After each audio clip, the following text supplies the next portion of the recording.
Hola queridos hermanos de Berazategui, es un placer y un privilegio poder estar sirviéndolos a través de compartir la palabra de Dios con ustedes. Y vamos a estar estudiando 1 Tesalonicenses 1, 2 al 10. Aquí escribe Pablo junto con Silas y Timoteo, el equipo misionero que acompañó a Pablo en el segundo viaje. Y Pablo describe a estos hermanos en Tesalónica como unos hermanos amados que han sido muy queridos para mí, dice Pablo, y que son el gozo y la corona de él cuando Jesucristo venga en su segunda venida.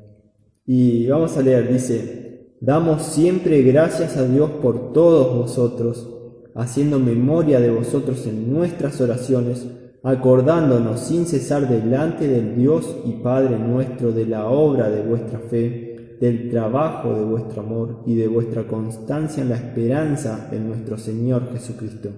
Porque conocemos, hermanos amados de Dios, vuestra elección, pues nuestro Evangelio no llegó a vosotros en palabras solamente, sino también en poder, en el Espíritu Santo y en plena certidumbre.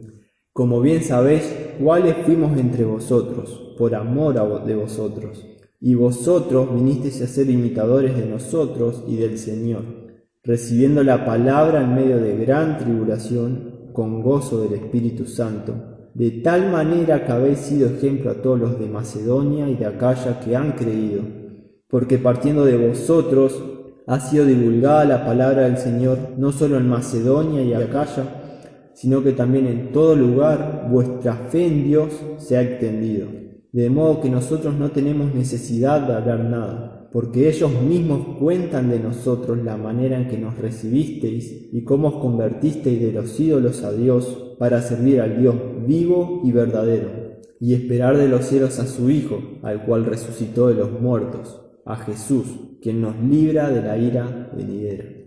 Un texto excelente, a mí me ha impactado mucho en lo personal, y comienza diciendo Pablo en los versículos 2 y 3, siempre agradecido delante de Dios por estos hermanos de Tesalónica, y siempre los recordaba en todo momento, tanto Pablo como el equipo en sus oraciones, y dice el versículo 3 que se acordaban sin cesar delante del Dios y Padre de ellos. Ahora, ¿cómo comenzó esta relación entre Pablo y los tesalonicenses? El versículo 4 dice que Pablo y el equipo los conocían, hermanos amados, conocían su elección de Dios, y dice que el Evangelio no había llegado a ellos solamente en palabras, sino también en poder, en el Espíritu Santo y en certidumbre, en confianza.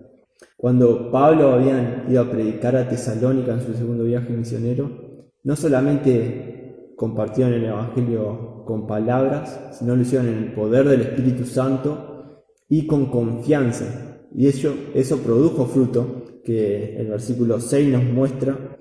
Dice que ellos vinieron a ser imitadores de Pablo y de su equipo y también del Señor.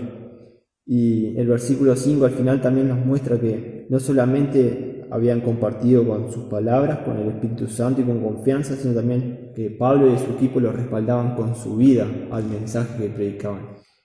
Y esto también se nos muestra, se nos relata más específicamente en Hechos 17, 1 al 4, se nos muestra cómo cuando Pablo llega a Tesalónica, entra en una sinagoga de los judíos y predica allí a Cristo resucitado, predicando que Cristo era necesario que padeciese, que muriese y que resucitara. Y les explicaba, discutía con los judíos, dialogaba, mostrándoles por las Escrituras que Jesús es el Cristo, el Mesías que ellos estaban esperando. Y así le predicaba el Evangelio constantemente, por 3 días de reposo. Y dice que como resultado de la predicación de Pablo y del equipo, algunos de los judíos de ahí creyeron, pero también muchos griegos piadosos y muchas mujeres nobles también creyeron al Evangelio. Y parece que viene todo fantástico en esta historia. Pablo llega a una ciudad, predica, la gente se convierte. Tesalónica era una ciudad de 200.000 personas más o menos. Y cuando Pablo llega, predica el Evangelio, muchos de los judíos creen, también muchos de los griegos piadosos creen, muchas de las mujeres nobles creen, viene todo fantástico. Pero en la historia hay un conflicto que el versículo 6 en la mitad nos aclara. Dice que, y vosotros vinisteis a ser imitadores de nosotros y del Señor, recibiendo la palabra en medio de gran tribulación. Cuando ellos recibieron la palabra que Pablo predicó en Tesalónica, como vimos, hubo una gran tribulación. ¿Y a qué se refiere esto? Es que algunos de los judíos, esto está en Hechos 17, 5 al 9, algunos de los judíos creyeron y se juntaron a Pablo y a su equipo junto con los griegos y las mujeres nobles, pero otros judíos, celosos de esta situación, y juntaron a algunos hombres ociosos, dice en Hechos, y hombres malos, y alborotaron la ciudad. Dice que fueron a la casa de Jasón, un judío que se había convertido, y fueron a buscar a Pablo y a su equipo para sacarlos a la ciudad, sacarlos al pueblo, y posiblemente iban a ser apedreados como habían sido anteriormente. Pero dice que fueron a buscarlos y no los encontraron. Y como no encontraron a Pablo y a su equipo, sacaron a Jasón, a este judío que se había convertido, y a demás hermanos que habían ahí. Que posiblemente estos son los cristianos a los que Pablo le está escribiendo ahora. Y dice Hechos 17:6, dice que los trajeron a Jasón y algunos hermanos ante las autoridades de la ciudad, gritando: estos que trastornan el mundo entero también han venido acá, a Tesalónica, a los cuales Jasón ha recibido y todos estos contravienen los decretos de César, diciendo que hay otro rey, Jesús. Y alborotaron al pueblo y a las autoridades de la ciudad, oyendo estas cosas, pero obtenida fianza de Jasón y de los demás lo soltaron. Algunos estos judíos conocían los rumores de Pablo que habían tenido en las ciudades vecinas, y celosos alborotaron a la ciudad. Este fue el conflicto, esta fue la gran tribulación que menciona el versículo 6 de 1 Tesalonicenses. Y dice que lo que lo acusaban a Pablo y a los cristianos era que iban en contra del César, diciendo que Jesús es el rey. Pero esta gran tribulación, como nos muestra acá el versículo 6, no fue solo ese el conflicto. A pesar de ese conflicto que había, dice el versículo 6 que ellos habían recibido la palabra en medio de gran tribulación con gozo del Espíritu Santo. Pablo había predicado el Evangelio, sí se levantó oposición, pero el Espíritu Santo estuvo obrando y los cristianos recibieron la palabra aún en medio de esa situación con gozo. Y esto es una evidencia clara de la salvación de estos cristianos. Y dice el versículo 7 y el 8 que ellos habían recibido la palabra con gozo del Espíritu Santo de tal manera que habéis sido ejemplo a todos los de Macedonia y de Acaya que han creído. Estos hermanos de Tesalónica fueron ejemplo a los de toda Grecia prácticamente. Grecia se dividía en dos ciudades, dos provincias romanas, Macedonia que estaba al norte y Acaya que estaba en el sur. Dice que estos habían recibido de tal manera que habían sido ejemplo a los que habían creído también en Macedonia y Acaya. Y no solo eso, el versículo 8 dice que porque partiendo de vosotros ha sido divulgada la palabra del Señor, no solo en Macedonia y Acaya, sino que también en todo lugar vuestra fe en Dios se ha extendido, de modo que nosotros no tenemos necesidad de hablar nada.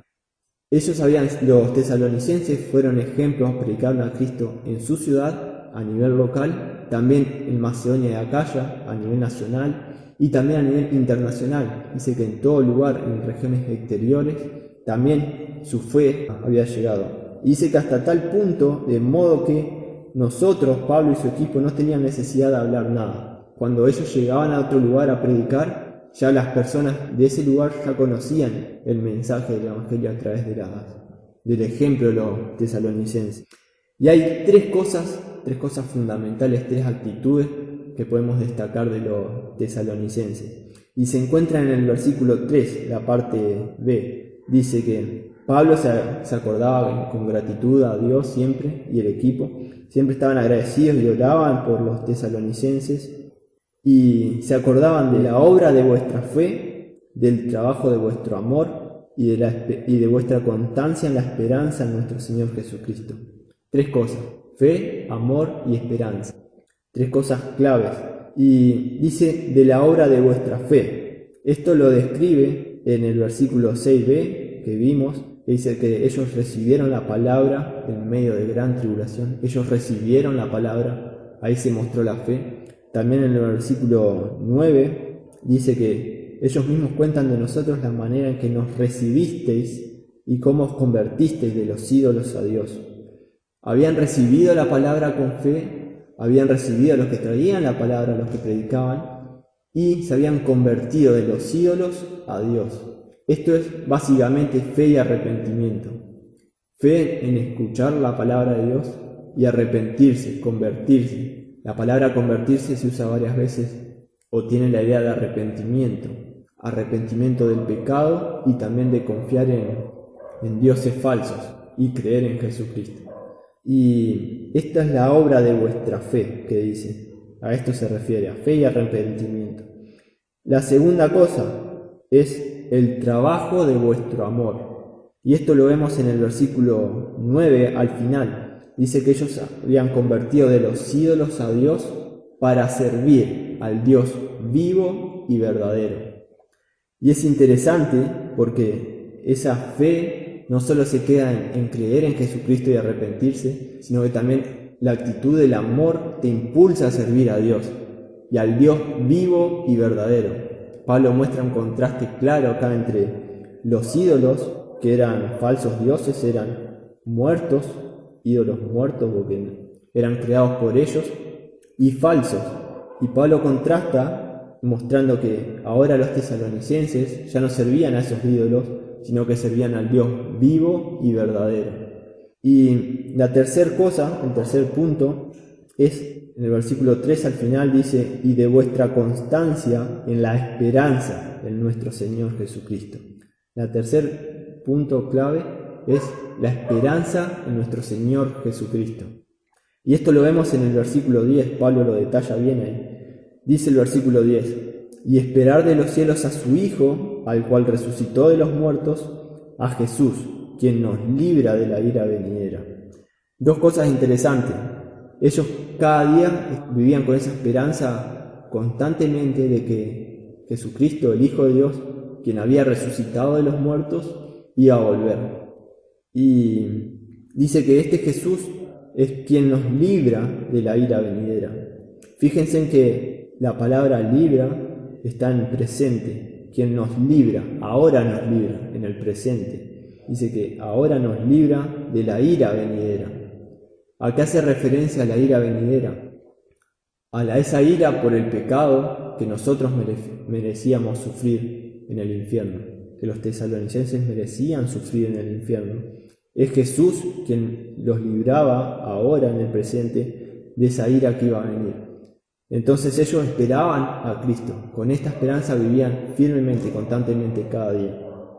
Estas son las 3 cosas claves: la fe, el amor y la esperanza.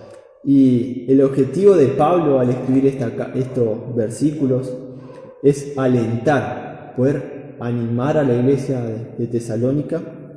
Y ese también es mi objetivo al compartir este devocional: poder animarlos, poder desafiarlos también a que puedan tener esta fe al recibir la palabra de Dios, al creer en Cristo y al predicar a Cristo también en su ciudad, en toda Argentina y aún en los países vecinos. Y también que puedan tener ese amor, esa actitud de amor que los impulse a servir al Dios vivo y verdadero. Y por último, que puedan tener también esa esperanza firme en nuestro Señor Jesucristo, quien es el que nos libra de sufrir la ira de Dios en el infierno, esa ira que merecíamos, es quien nos libra de eso. Él nos ha salvado. Si has creído en Cristo como tu Señor y Salvador, Él te ha salvado de la ira venidera y a Él prometió volver. Como dice un clásico cuadro ruso, nosotros predicamos a Cristo crucificado, resucitado y venidero. Que esa pueda ser nuestra confianza en estos tiempos y la verdad que es un privilegio poder compartir con ustedes. Dios los bendiga mucho, se los quiere. Mi esperanza está en Dios. Desde hoy y para siempre, mi esperanza está en Dios hasta el final.